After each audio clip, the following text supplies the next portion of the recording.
जी मीर साहब, ये छा है? ये असां सॾिबा आहिनि काबुली बबुर, उत्तर सिंध में लाड़ में सॾिबा आहिनि ढलियारी बबुर, जेके सिधा वेंदा आहिनि मथे सही सरो जे वण वांगुरु बबुर फैला ये सब उहे ई आहिनि। सिधा न सभु न आहिनि, हिन में सिरे बि आहे, हिन में कचनार जा बीज बि आहिनि। कचनार सरिया नओं इंट्रोड्यूस करायो आहे। जी छा है? हे आहे सिसबीनिया ग्रैंडीफ्लोरा, ही किथां जो आहे? मांझांदड़ीअ जो क़िस्म आहे, लोकल ई आहे। अच्छा, आहे हितां जी सिंध जो? हाइट हा सॼे में पंहिंजे ॾखिण एशिया जो। हेॾे असां ही फोग जा सिज पोखिया आहिनि जेके फुटणु शुरू थी विया आहिनि। हे हाणे तव्हांखे ॾेखारियां, ही ॾिसो था, ही फुटणु शुरू थी विया अथव, हिन में फुटणु शुरू आहे। ही फोग जा ॿिज आहिनि।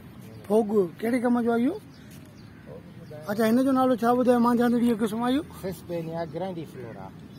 सिसपेनिया सिसबेनिया ग्रैंडीफ्लोरा मांझांदड़ीअ जो ई क़िस्म आहे। अच्छा, पर हे पाण वटि जेका मांझांदड़ी थियनि थियूं, मांझांदड़ी थींदी आहे हिकिड़ो हा ख़ासि लेवल ते बीजी वेंदी आहे। बिल्कुलु, हिन जी हाइट 40 फुटनि ताईं थी वेंदी आहे।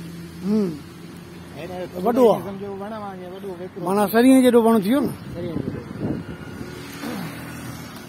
खीरुल जा ॿिज पोखिया त खीरुल खे वधायूं था।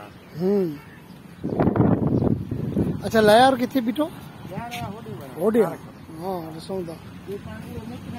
ही भला छा आहे? हे बड़ जा कलम आहिनि। अच्छा, बड़ जो कलम आहे। हे अंजीर आहिनि। लीची आहे। लीची किथे आहे? लीची हा लीची लीची जो जूस ॾाढो ज़बरदस्त थींदो अथव चाचा, शुगर लाइ बि भलो अथव। हाणे लीची साइड ते ॾेखारियो था। बेरीज़ में जेके बि शयूं अचनि थियूं न,